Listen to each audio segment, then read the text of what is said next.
वालेकुम, welcome to my channel biology geek. आज हम लोगों ने 10th क्लास का जो हमने गैसियस एक्सचेंज चैप्टर स्टार्ट किया हुआ था उसमें हमने आज डिस्कस करने हैं डिसऑर्डर्स।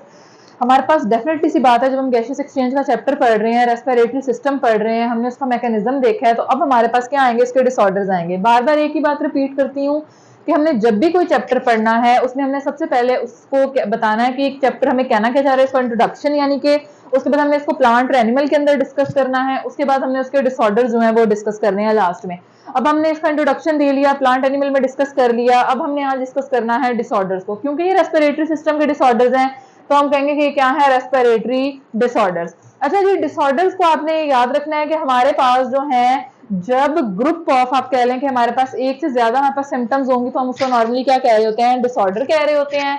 अब इसमें रेस्पिरेटरी डिसऑर्डर्स में बेतहाशा आप कह लेंगे डिसऑर्डर्स हैं, जिसमें हमारे पास ब्रोंकाइटिस है, एम्फिसीमा है, इसके अलावा हमारे पास आप कह लें कि एस्थमा है, इसके अलावा हमारे पास आप कह लें कि नमूनिया है, उसके अलावा आप कह लें कि हमारे पास लंग्स कैंसर है। ये डिफरेंट हमारे पास क्या है, रेस्पिरेटरी डिसऑर्डर्स हैं। और फिर लास्ट में हम स्मोकिंग का इफेक्ट देखेंगे कि स्मोकिंग जो है वो किस तरह से डिफरेंट आप कह लें कि हमारे पास रेस्पिरेटरी डिसऑर्डर कॉज करे, क्योंकि अभी ये दो सिस्टम मैं आपको पढ़ाऊंगी, इसमें मेजरली यही चीज पे एम्फेसिस है कि सिगरेट जो है, स्मोकिंग जो है वो हमें नहीं करनी चाहिए।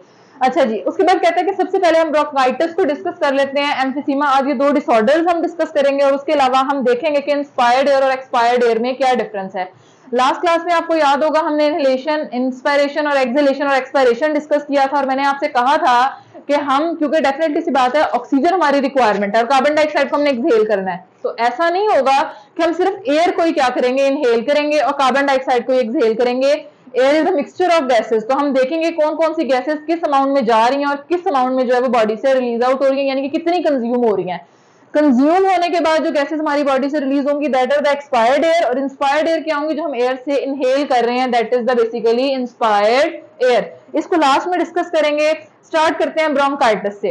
अच्छा जी, ब्रोंकाइटिस नाम से जाहिर है कि हमारा जो ब्रोंकाई है, ब्रोंक्यूल्स है, जो हमारे पास आइटिस है, बेसिकली इसका मतलब होता है इन्फ्लेमेशन। तो हम कहते हैं कि ब्रोंकाई, ब्रोंक्यूल्स की जो इन्फ्लेमेशन होगी उसको हम किसमें आप कह लें कैटेगराइज करेंगे, ब्रोंकाइटिस में। या आप ये कह लें कि जो एयर पैसेजवे की इनर लाइनिंग है, जब उसमें इन्फ्लेमेशन होगी, अब इनर एयर पैसेजवे में ट्रैकिया भी है, ब्रोंकाई भी है, ब्रोंक्यूल्स भी है, लेकिन आपने इसके नाम से याद रखना है कि हम ब्रोंकाई और ब्रोंक्यूल्स की बात कर रहे हैं। तो वो कहते हैं ब्रोंकाई और ब्रोंक्यूल्स की जो इन्फ्लेमेशन है उसको हम क्या कहेंगे, ब्रोंकाइटिस कहेंगे।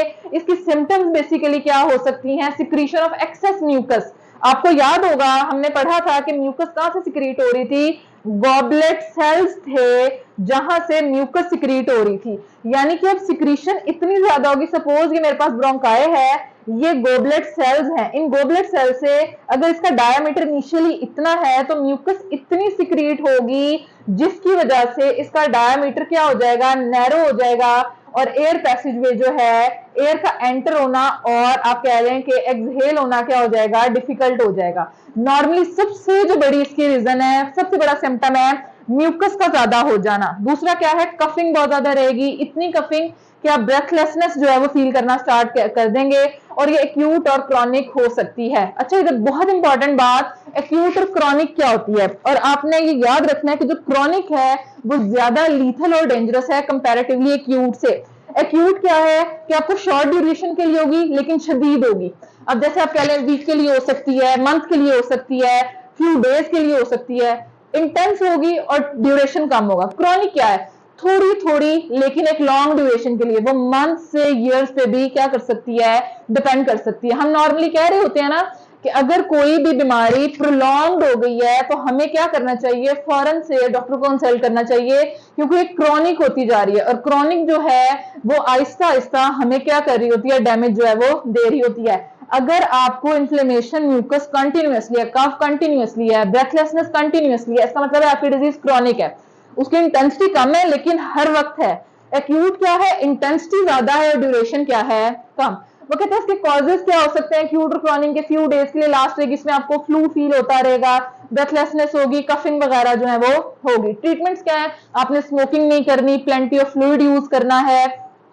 उसके बाद हम कहते हैं कि हमारे पास आपने प्लेंटी ऑफ वाटर का यूज करना है, मैक्सिमम रेस्ट करना है, इनहेलर्स यूज करने हैं। आपने कोई ऐसी मेडिकेशन, नॉर्मली डॉक्टर्स को ये लग रहा होता है कि अगर फ्लू हो गया है या आपको फीवर वगैरह हो गया, तो इसका मतलब है कि आपको बैक्टीरियल इन्फेक्शन भी हो सकता है, तो कोई एंटीबायोटिक्स भी आपको जो है वो डॉक्टर प्रिस्क्राइब कर सकते हैं। और मैक्सिमम कोशिश बेसिकली क्या की जा रही होती है कि जो म्यूकस है इसकी लेयर को कम किया जाए ताकि एयर पैसेज वे खुले और जो एक्सचेंज ऑफ गैसेज है वो क्या हो सके, नॉर्मलाइज और मैक्सिमम हो सके। अच्छा जी, नेक्स्ट पे आ जाए, एम्फीसीमा क्या है। हम कहते हैं कि इन्फ्लेशन ऑफ एल्वियोलाई है। एल्वियोलाई की स्ट्रक्चर आपको याद होगी, that is the alveolar duct. ये एयर सैक था और इसके अंदर छोटे छोटे एयर बैग्स थे। इन एयर बैग्स को हम क्या कह रहे थे, एल्वियोलाई। वो कहते हैं कि इसकी जो थिन वॉल है वो आहिस्ता आहिस्ता क्या होंगी, ब्रेक होना स्टार्ट हो जाएंगी और ये एक ऐसी बैलून लाइक सर्कुलर स्ट्रक्चर होगी। अब आप देखो कि जब एल्वियोलाई की इनर लाइनिंग जो है वो ब्रेक डाउन हो रही है तो इसका सरफेस एरिया रिड्यूस हो रहा है, क्योंकि एल्वियोलाई तो सरफेस एरिया को इंक्रीज कर रही थी। अब सरफेस एरिया डिक्रीज होगा तो प्रॉपरली गैसेस एक्सचेंज नहीं होंगी, प्रॉपरली एक्सहेलेशन और इनहेलेशन नहीं होगा। जितनी ऑक्सीजन बॉडी की रिक्वायरमेंट है बॉडी को नहीं मिलेगी, जितनी कार्बन डाइऑक्साइड को बाहर मूव करना चाहिए उतनी कार्बन डाइऑक्साइड बॉडी से बाहर मूव नहीं करेगी। वो कहता है इसके सिम्टम्स क्या है, इसमें भी आपको ब्रेथलेसनेस हो सकती है, आप अगर चलते हैं चलने में आपको डिफिकल्टी होगी, आपका सांस फूल जाएगा, कफिंग स्टार्ट हो जाएगी। फिर वो कहता है कि लंग्स में वो अपनी इलास्टिसिटी जो है वो डिक्रीज कर देते हैं, लूज कर देते हैं, जिसकी वजह से मैक्सिमम जो है एक्सचेंज ऑफ गैसेस नहीं हो सकता। इलास्टिसिटी क्या है या प्लास्टिसिटी क्या है, आपको बताया था प्लूरल मेम्ब्रेन है और वो एक मैक्सिमम लिमिट तक क्या करती है, एक्सपैंड करती है। और ये भी बताया था कि जो प्लूरल मेम्ब्रेन है वो एक कनेक्टिव टिश्यू है।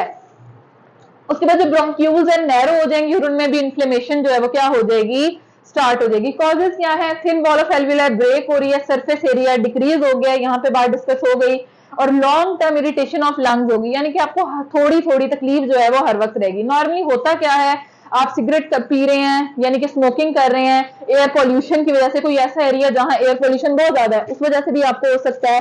उसके अलावा इंडस्ट्रियल डस्ट है, यानी कि आप किसी इंडस्ट्रियल एरिया में रह रहे हैं, वहां की जो डस्ट है, डेफिनेटली सी बात है कि वहां पे डेंजरस केमिकल्स होंगे, डेंजरस आप कह लें कि एयर पॉल्यूटेंट्स जो मौजूद होंगे, वो भी आपको ये डिजीज एम्फीसीमा जो है वो कॉज कर सकती है। अच्छा, ट्रीटमेंट क्या है, वो कह रहा है कि इसमें हमने सबसे पहले तो स्मोकिंग नहीं करनी। दूसरा हमारा क्या है कि ये रिवर्स नहीं हो सकता, क्योंकि एक दफा जब ब्रेकडाउन हो गई है तो अब ये रिवर्स तो नहीं हो सकता। दूसरा वो कहता है कि हम डिफरेंट मेडिकेशंस वगैरह इसमें यूज कर रहे होते हैं, और एम्फीसीमा की कंडीशन इतनी सीवियर भी हो जाती है कि बाज औकात हमारी कफ में जो है वो जब बिल्कुल आप कह लें कि बिल्कुल लास्ट स्टेज, आप कह लेंगे बहुत ज्यादा डैमेज हो गया एल्वियोलाई, तो हमारी कफ में ब्लड भी आना शुरू हो जाता है। बेसिकली वो इसकी जो थिन वॉल्स होती हैं वो हमारी ब्लड में, हमारे कफ में जो है वो आ रही होती हैं।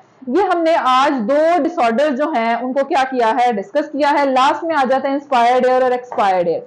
इंस्पायर्ड एयर का बता दिया, एक्सपायर्ड का भी बता दिया क्या होता है। अब रेशियोज देख लेते हैं। अब देखें, एयर में ऑक्सीजन भी है, कार्बन डाइऑक्साइड है, नाइट्रोजन है, वाटर वेपर्स है, टेम्परेचर है, डस्ट पार्टिकल्स हैं। वो कहते हैं कि वाटर टेम्परेचर और डस्ट पार्टिकल्स ये वेरिएबल होते हैं according to the situation, according to the condition, कि बॉडी को कितने रिक्वायर्ड है उतने ही वाटर वेपर्स एब्जॉर्ब होंगे, बाकी जो है वो रिलीज आउट हो जाएंगे। इस वाटर की भी बात आपको समझाती हूँ। टेम्परेचर जो है वो क्या होगा, अकॉर्डिंग टू हमारे बॉडी टेम्परेचर अपने आप को मेंटेन करेगा। डस्ट पार्टिकल्स भी अकॉर्डिंगली, आपने अक्सर देखा है कि हमारे जो हेयर होते हैं, अगर हम किसी ज्यादा डस्टी एरिया में जाएं तो यहाँ पे इतनी ज्यादा डस्ट ट्रैप हो जाती है कि हमें रेस्पायर करना मुश्किल लग रहा होता है। और दूसरा ये कि हमें इरिटेशन हो रही होती है, हमें स्नीजिंग स्टार्ट हो जाती है, हमें फ्लू हो जाता है, तो हमें प्रॉपर्ली नोज को क्लीन करना पड़ता है।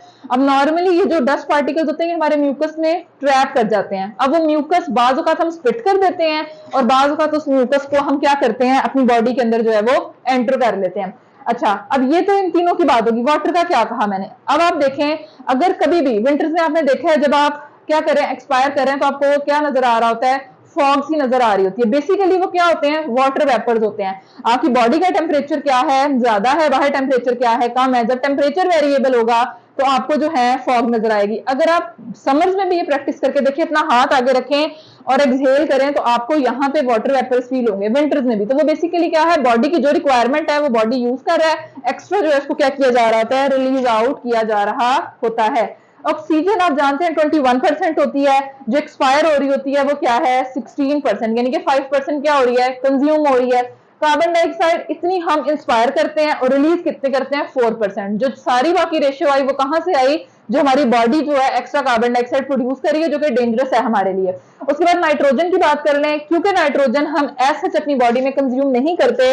हम नाइट्रोजन को जो है वो हमारे जो प्रोटीन है उनमें अमाइनो एसिड्स वगैरह हैं, प्रोटीन से हम नॉर्मली नाइट्रोजन की जो आप कह लेंगे नीड है या हमारी फूड से जो है हम उसको क्या कर रहे होते हैं, फुलफिल कर रहे होते हैं। तो नाइट्रोजन जितनी हमारी बॉडी में जाएगी उतनी बॉडी से रिलीज आउट हो जाएगी, क्योंकि नाइट्रोजन जो है वो हमारे लिए लीथल है और क्या है, डेंजरस है।